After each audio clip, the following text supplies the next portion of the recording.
Okay, moving along with the study session agenda. Just so everyone knows that we do have election of officers today. So at the start of the public hearing, prior to hearing our first case, we'll go into the election of officers.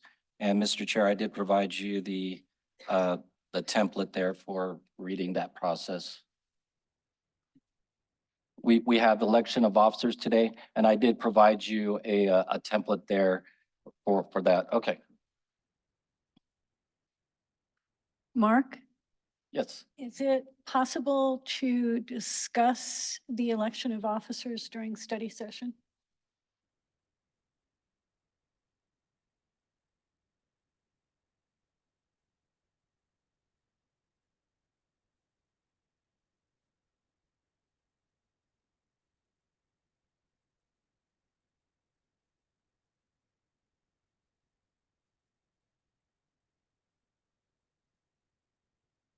Okay. We should reserve that to the public hearing, so it's more public and instead of the study session.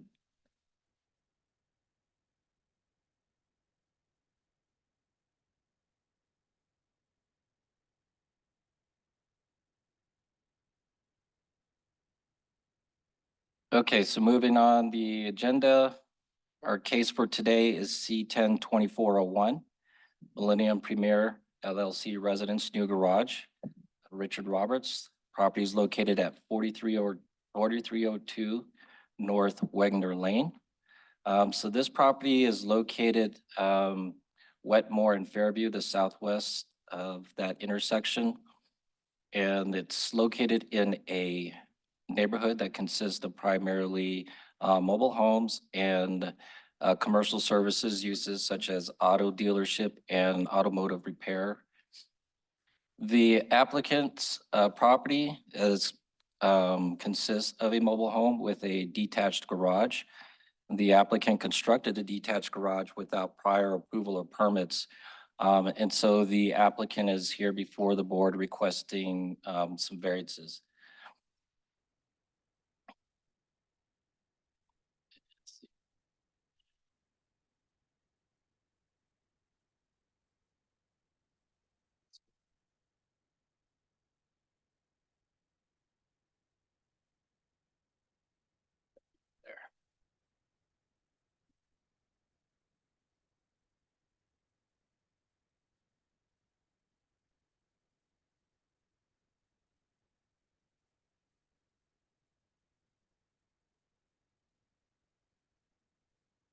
Well, I knew this wasn't going to be smooth, so.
Next slide, please.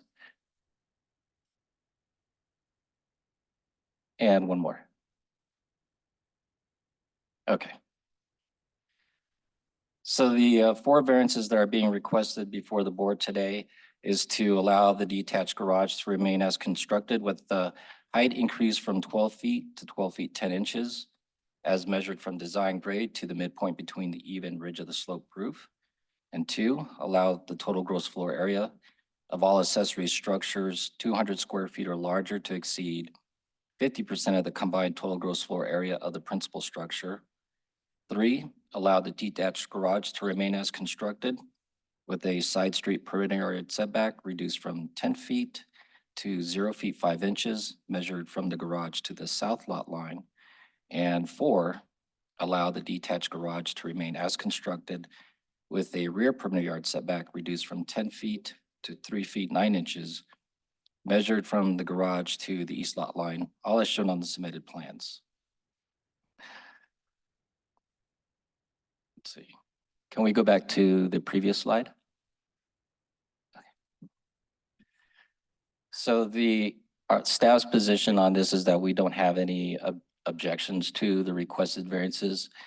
This is in an area that's located where it's mixed use zoning, so you have several commercial uses and primarily mobile home uses in the immediate neighborhood.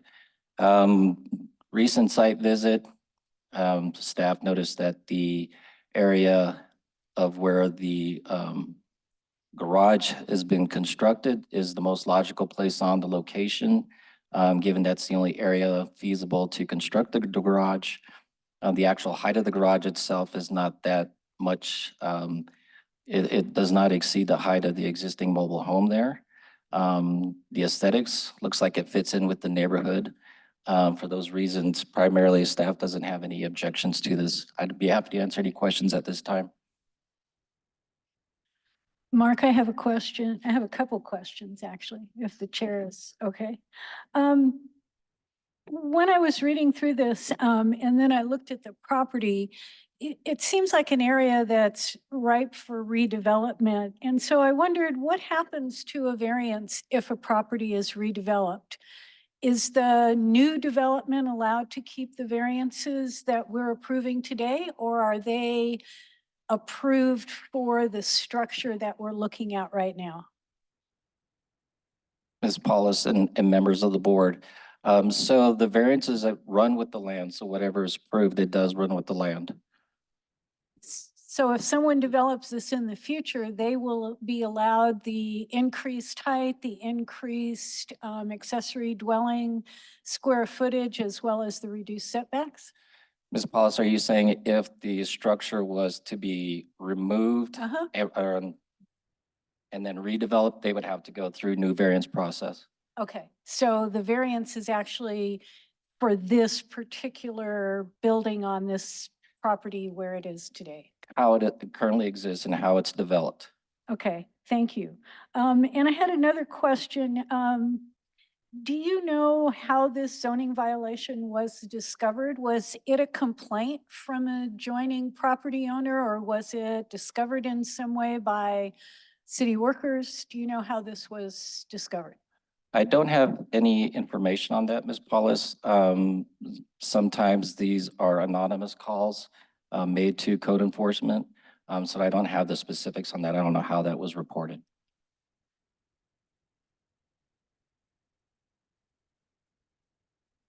Yeah, I might have a question or two. I think I'd like to make a general comment. Nothing personal to anybody. I don't think the acoustics are that good. There was quite a bit of what you just said I didn't quite get, and it might be the fault of my ears, but my ears work pretty good on Zoom. So something I think is lacking here, but I'm going to work hard to understand things. So I understand the basic elements of the request. With respect to the size of the accessory structure, I think I'm a little confused. I think I read two different numbers as far as the increase of or the percentage of the accessory structure over the area of the principal building. I've read 86%, and then I think I read a 90 some odd number.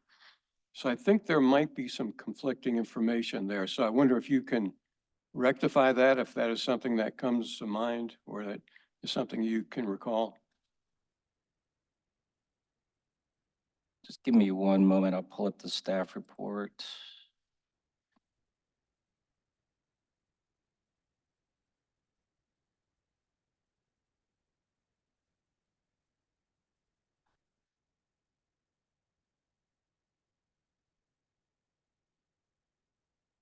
Okay, so on page 3, under the narrative for the detached garage, I cite sections, UDC section 663. And I think the numbers, you're right about the 90%. So the accessory structure is limited to 50% of the gross floor area Mhm. of the principal structure. With the total gross floor area of that accessory structure, it is exceeding the principal structure. It is at 93% and not 50. So that 93? 93%. Okay. Then I think I need some help on the setbacks. One of the adjustments is from 10 feet down to a half a foot. And that's the one along Prospect Lane. The other one, I believe, is a rear setback on the east boundary, and that is an adjustment down to 3.75 feet. What is the required amount in that, along that boundary? Is that 10 as well? That is, yes, that's correct. It is 10. Okay, okay. I have a question on the ownership. There's the name of the case is Millennium Premier LLC, a business, but the applicant was an individual. Was he an officer of the LLC or somebody different? That is correct. He is an officer of the LLC. Okay. Now, is this structure occupied by a resident? Or is this just storage of a vehicle? The garage itself is for storage of the vehicle and personal items. The mobile home, the property itself has a tenant living there. Okay. Okay, that's all I have. Anybody else? Okay. That's it for the questions. All right, we'll go ahead and conclude the study session. And if you want to go ahead and move into the public hearing or take a 5-minute break, it's up to you. Okay. Study session is adjourned. We'll break for 5 minutes.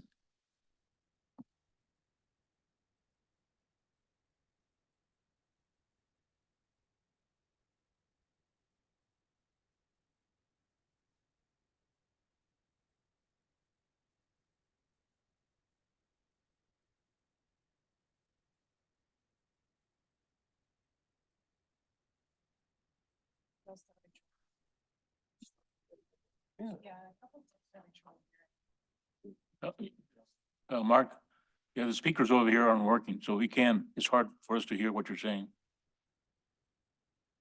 I'll try to speak louder. So is that good? Okay. Okay, well, so we'll go ahead and get started with the public hearing. Mr. Chair, if you want to call to order.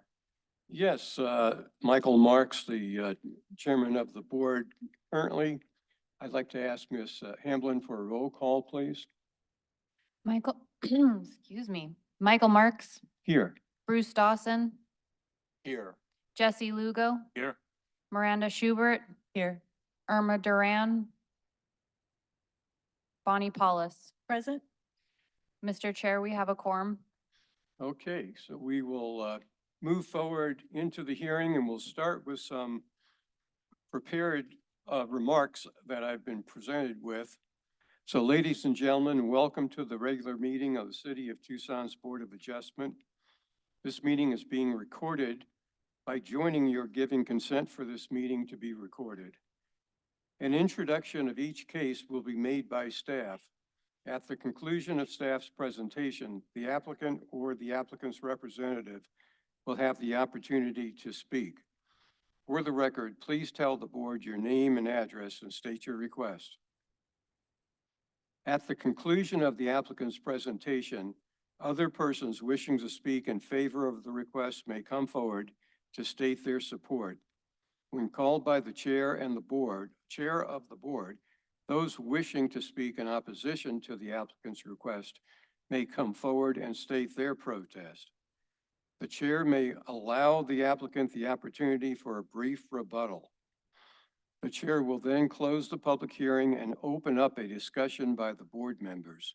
At the conclusion of the board's discussion, a motion will be made and if seconded, will then be voted upon.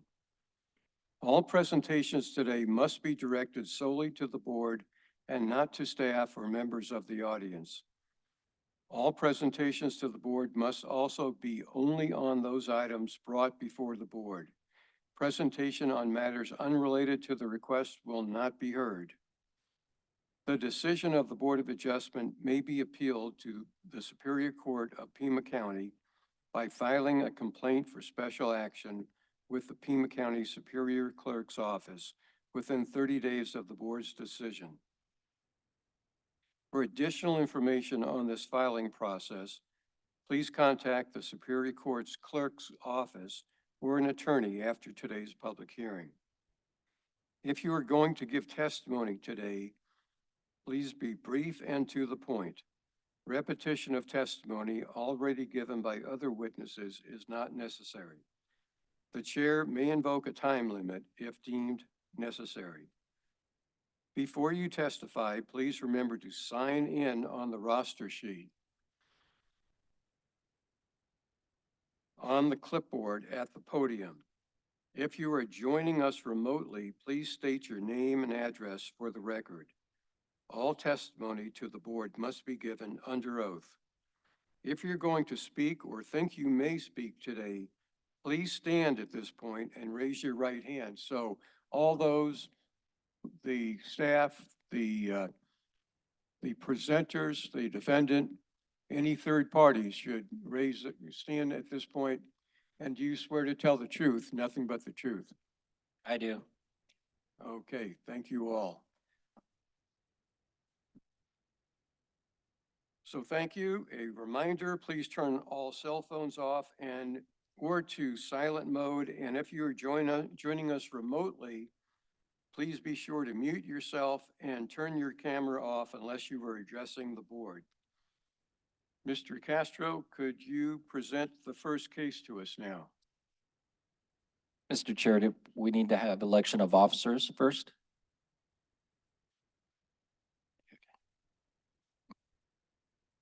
Correction. We do have the matter of the election of officers.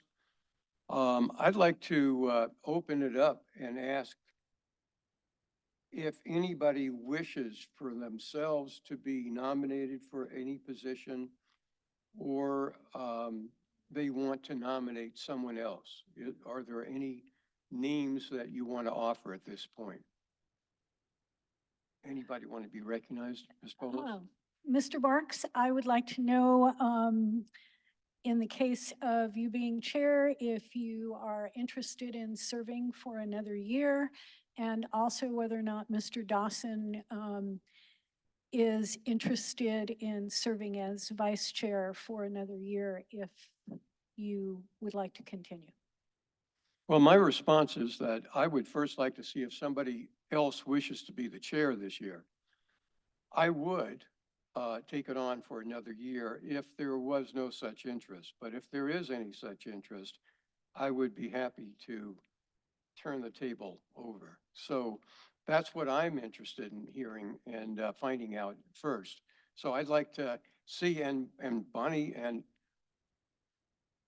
on Zoom, we would refer to each other by first names, but I think it's more formal now.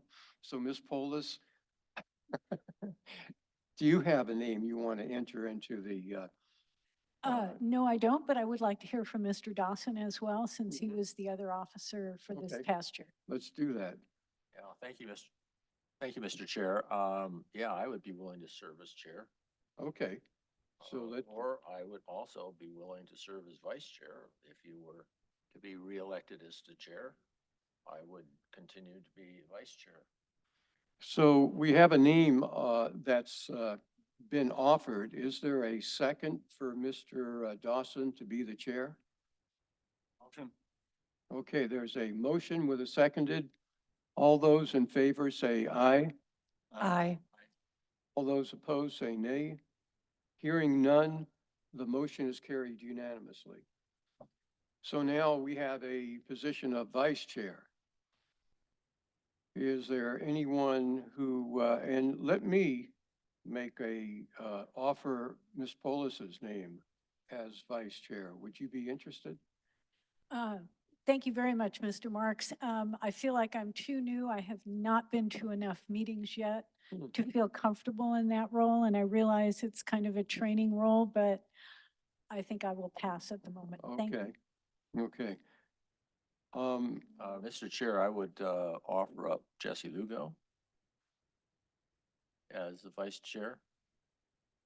Well, as I've been advised that my term is coming up in June, so it'd be my time then to leave this great, appointment. So I do have one question for, staff is,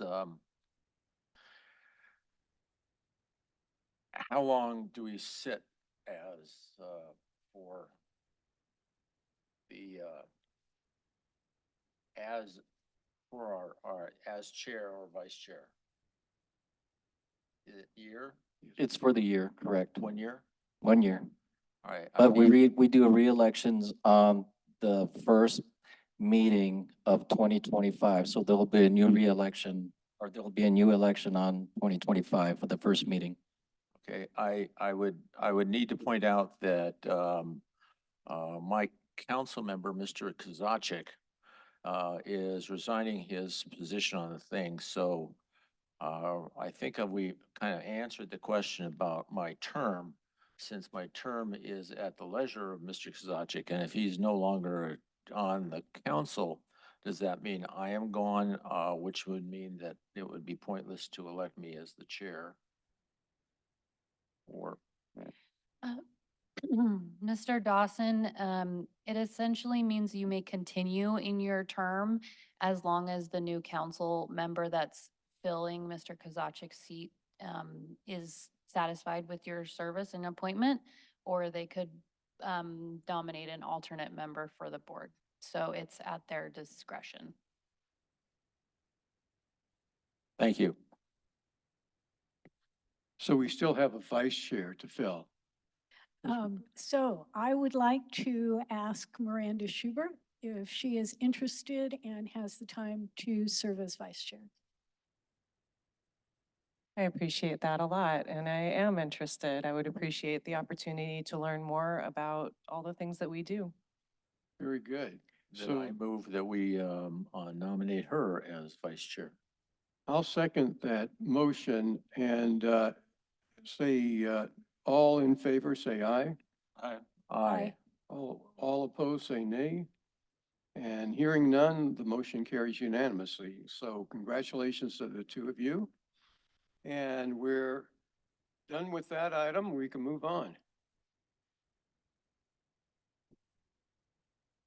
Mr. Chair, Yeah, let's, so now we have a new officer, so Mr. Dawson will assume the role of chair, and Ms. Schubert will assume the role of vice chair. I didn't think it was gonna happen that quick. Okay, next item on the agenda is, where's the agenda? There it is. Today's case, today's case is, C10-24-01 Millennium Premier LLC Residence New Garage. May we have a staff report? Thank you, Mr. Chair and members of the board. Our first case, C10-24-01, Millennium Premier LLC Residence New Garage, Richard Roberts, 4302 North Wagner Lane, MU. The applicant's property is an approximately 6,933 square foot lot zoned MU mixed use and is developed with a mobile home and detached garage. The owner constructed the detached garage without prior zoning approval or permits. The applicant is seeking the necessary zoning approval to allow the garage to remain as constructed. The applicant is requesting the following variances. 1, to allow the detached garage to remain as constructed with an increased height from 12 feet to 12 feet 10 inches as measured from design grade to the midpoint between the even ridge of the sloped roof. 2, allow the total gross floor area of all accessory structures, 200 square feet or larger, to exceed 50% of the combined total gross floor area of the principal structure. 3, allow the detached garage to remain as constructed with the side perimeter yard setback reduced from 10 feet to 0 feet 5 inches measured from the garage to the south lot line. And 4, allow the detached garage to remain as constructed with the rear perimeter yard setback reduced from 10 feet to 3 feet 9 inches measured from the garage to the east lot line, all as shown on the submitted plans. The engineering section of Planning and Development Services has no objection or adverse comments. Planning and Development Services staff has no objection to the applicant's requested variances. It is the opinion of staff that there are special circumstances applicable to the property and that the proposed garage would not constitute a grant of special privileges inconsistent with the limitations upon other properties in the vicinity zone and would not be detrimental to the public welfare or injurious to other property or improvements in the neighborhood. To date, we have received a total of 1 written approval and 0 protests. For the record, board members have been provided a copy of the approval. Mr. Chair and members of the board, this concludes staff's presentation. I'd be happy to answer any questions. Are there any questions from the board, please? Yes, I have one question. I'm just curious. Who constructed the garage? Was it the tenant or the owner of the property?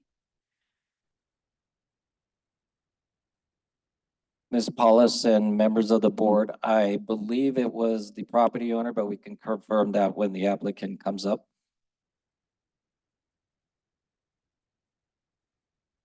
Do we have any other questions? Okay, thank you. Then we'll move on to the public hearing. The staff report is closed. I guess what? Would the petitioner like to come up and make a presentation, please?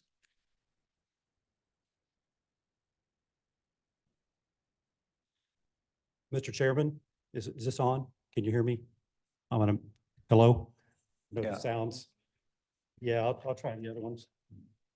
Is that better? Perfect. Mr. Chairman, board, thank you for the opportunity. Please state your name. My name is and- Kevin Perko. My address is 61117 East Sparkle Spur Place, Tucson, Arizona, 85739. And I am a principal with Civil Design Group consultant hired by the owner, Mr. Richard Roberts, who is in the audience here behind me today. Before I get started on the presentation, I would like to answer that question so we doesn't get kind of caught in the weeds and we forget about it.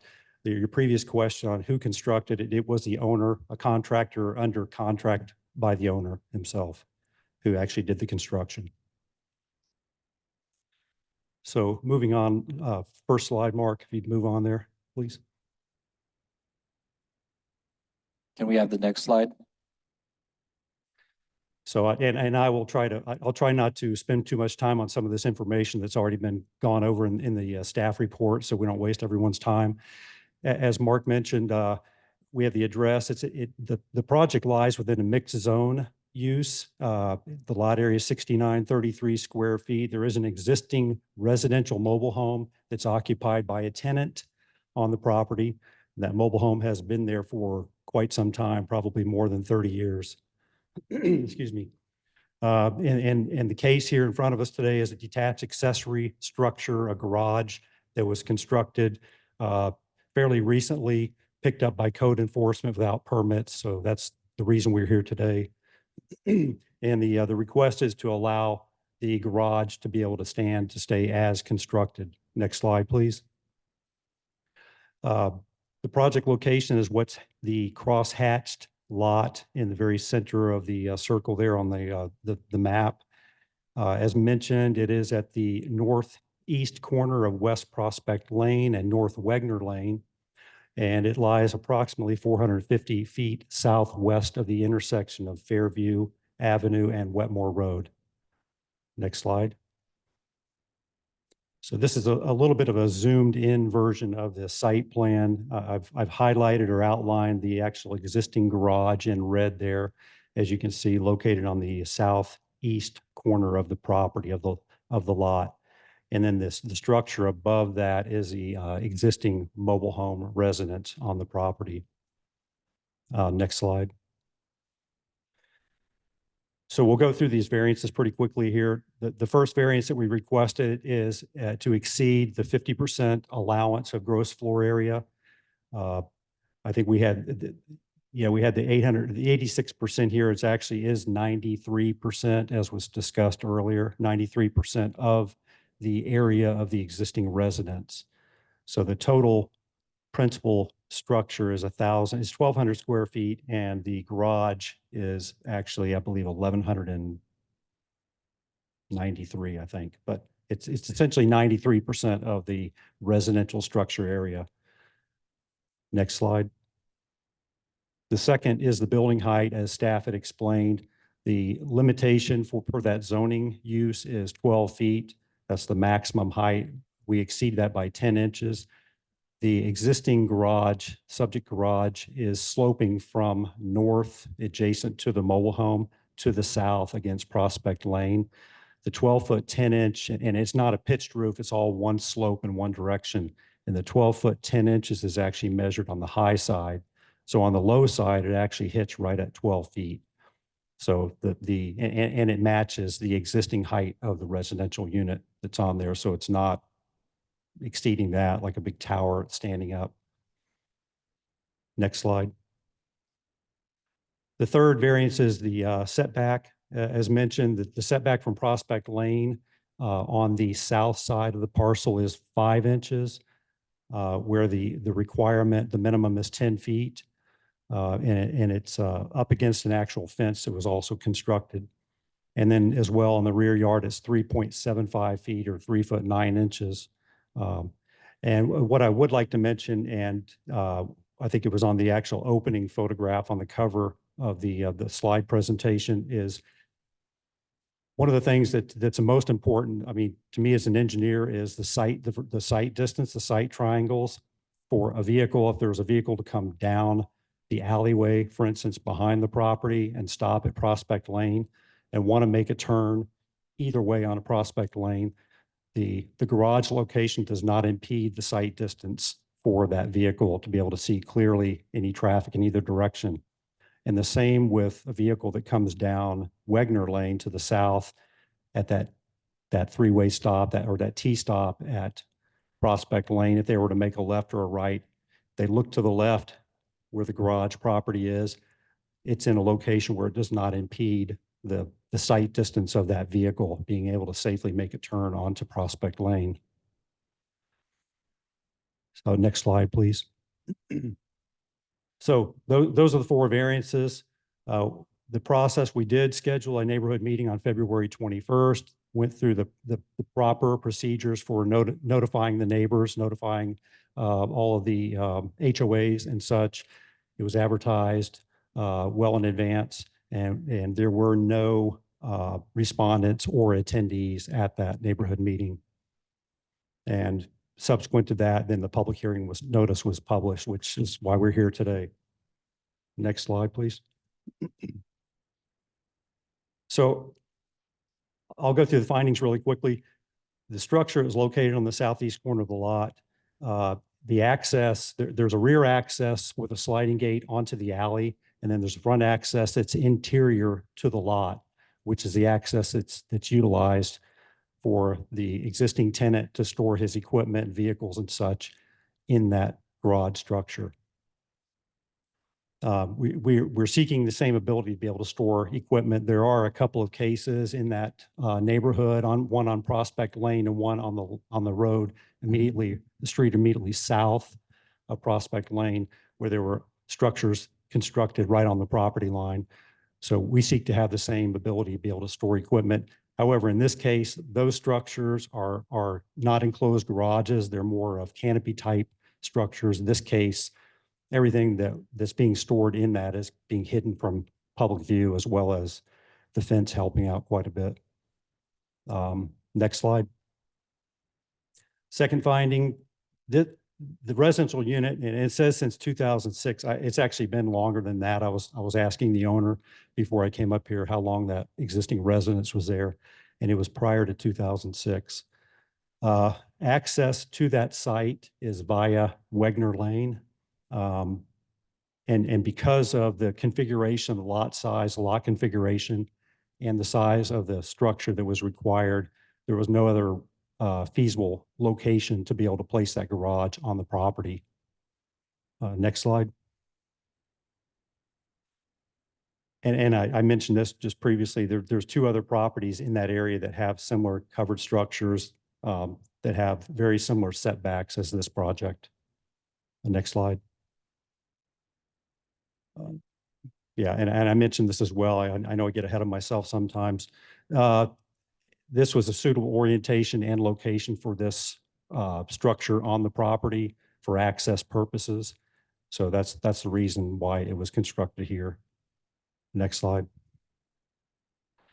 And I mentioned also the site distance triangles. That's one of the biggest things from a safety perspective, is to ensure that the project, you know, and I know it was mentioned about or asked about future, how this variance carries with the property and such. There are no long-term effects in terms of safety or anything like that that would affect any of the traveling public on for this site with respect to the location of the garage and the streets. Next slide. And regarding the supply of air and light to the property, there are no immediate adjacent properties to the garage, which would have either their air supply or air quality or light restricted by the size and location of this structure. And it's strictly being used for residential uses by the property's tenant. Next slide. So the variance requested here, we feel has a minimal effect on the existing use, the zoning, the MU zoning, which requires the 10-foot setback. We know that the GFA is the requirements being exceeded by 43%. But the location, the type of structure this is, enables the property owner to be able to adequately store all of his equipment as such inside of that structure for various reasons. One being the safety of what he's storing, the other being the actual visual nature of the neighborhood, being able to store that equipment inside and keeping it out of sight from other things, from observations by the neighbors. And as well, that the color and the facade, the architectural style and all fit well and blend well into the neighborhood. Next slide. So, yep, that's it. So again, we'll open it up to any questions or comments that you have for me. Thank you. Okay, thank you. Are there any questions for the presenter?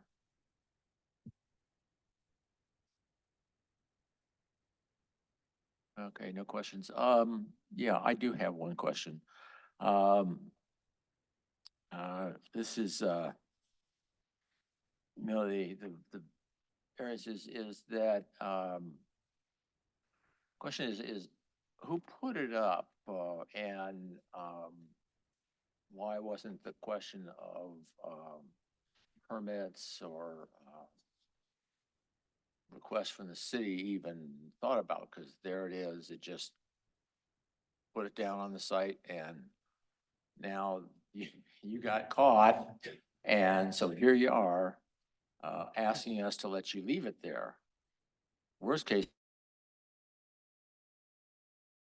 But I'm just curious as to why are we here now? Curious. Mr. Vice Chairman, Chairman, Board, I was brought in by the owner after the code violation was given to the owner. So that's a question I can't answer. I'll probably have to defer to the owner for that. Rick, do you want to come up? Yeah, introduce yourself, give your address. It started out to be a much Give your- simpler give your project. name. Oh, hi, my name is Richard Roberts. I own the property and it started out just to be, it was supposed to be just an awning. Next thing I know, the guy says, well, I can do this and I can do that. And I did it the wrong way. There's no question about it.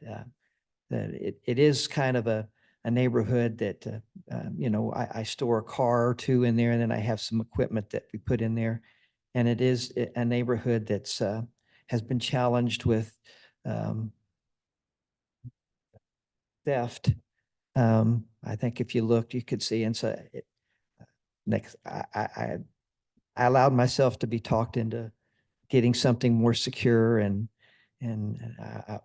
if I could all do it over again, I would have, I would have done it differently. But, that's all, that's it. Okay, thank you. No. Do we have any more questions from the board? There are none. Thank you, sir. Thank you. Now I'll open the floor to any comments of anybody who would be opposed to this. I don't see anybody in the room. What? Oh, yes. Is there anyone virtual that would like to comment on this?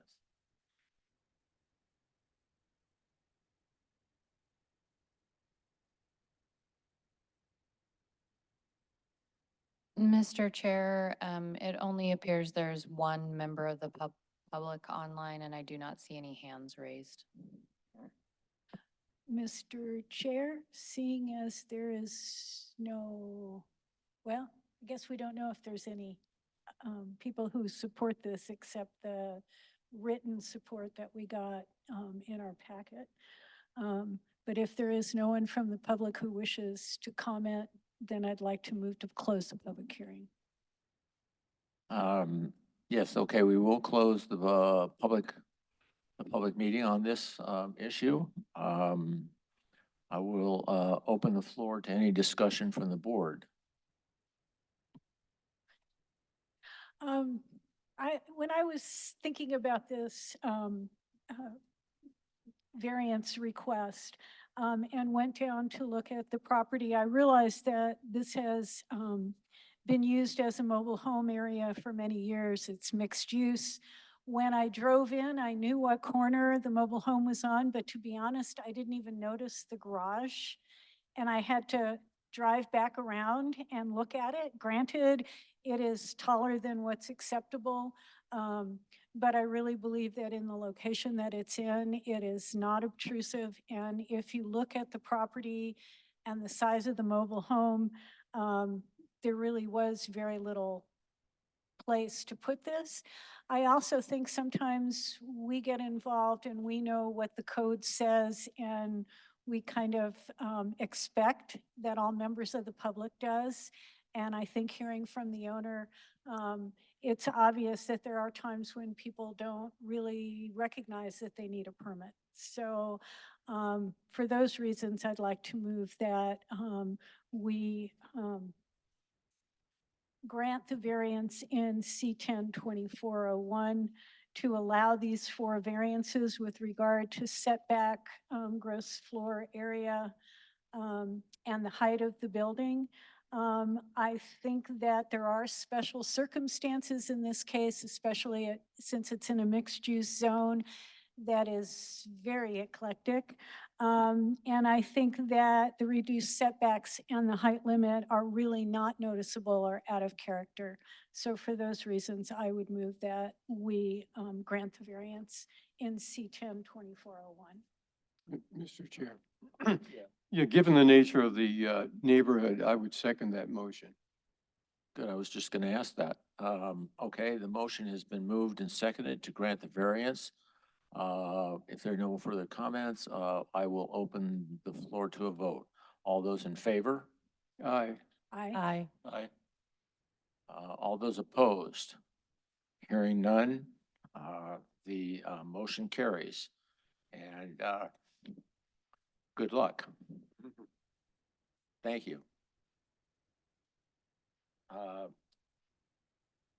And I believe that concludes the case for today.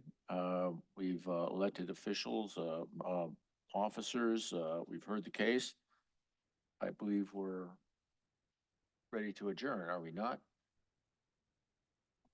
Mr. Chair, we do have an item on the agenda for other business, but I believe staff doesn't have anything at this time for the board. Did you have anything that you wanted to discuss? Is anything from the board?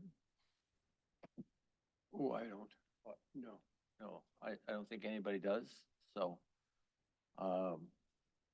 Mr. Chair, you Does that can need to adjourn be the a meeting. motion to adjourn, or do I just bang the gavel and we're adjourned? That's- I just bang the gavel and we're adjourned. We're adjourned. Thank you. Thank you. Okay. Had that feel. Had that feel.